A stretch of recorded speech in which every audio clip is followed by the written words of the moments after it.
जगत प्रकाश नड्डा जी का जो बयान आया उस पर मुझे जो है आपत्ति है। उनका ये कहना कि राहुल गांधी जी टूल किट का हिस्सा है, ये बयान आपत्तिजनक है और वो बार बार कांग्रेस को राष्ट्रभक्ति का पाठ पढ़ा रहे हैं। मेरा ये मानना है कि इस देश की आज़ादी में कांग्रेस पार्टी का बहुत बड़ा योगदान रहा है, हमारे नेताओं का बड़ा योगदान रहा है और आज़ादी के बाद भी कांग्रेस पार्टी के नेताओं का और राहुल गांधी जी का जो परिवार है उनका बहुत बड़ा योगदान रहा है।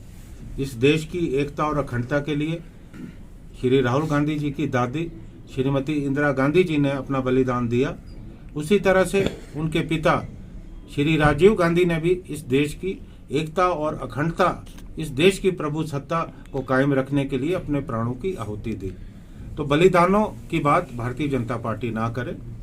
श्री जेपी नड्डा ये बताएं कि आज़ादी से पहले क्या योगदान रहा है। इनकी पार्टी तो उस वक्त नहीं थी, लेकिन जो इनकी विचारधारा थी उससे संबंधित जो नेता थे उनका क्या योगदान रहा।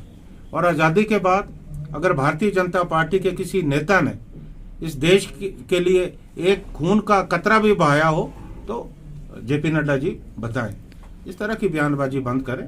और मुझे लगता है कि जो हिडनबर्ग की रिपोर्ट के बाद खुलासा हुआ है उसके बाद जो है भारतीय जनता पार्टी की जो केंद्र की सरकार है चूल्हे हिल चुकी और बार बार विपक्ष ये मांग कर रहा है कि जांच होनी चाहिए, जो जेपीसी है उसका गठन होना चाहिए, लेकिन ये सरकार उससे भाग रही है। भारतीय जनता पार्टी की जो केंद्र की सरकार है वो इस मामले से इसलिए बचना चाहती है क्योंकि जो प्रधानमंत्री श्री मोदी और अडानी साहब की जो नज़दीकियां हैं वो जग जाहिर है।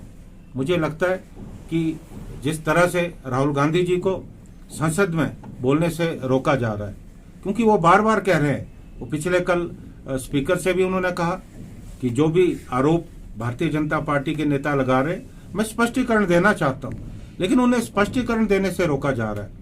ये पूरी कवायद अडानी साहब के मामले से लोगों का ध्यान हटाने का एक प्रयास है, ये मेरा मानना है।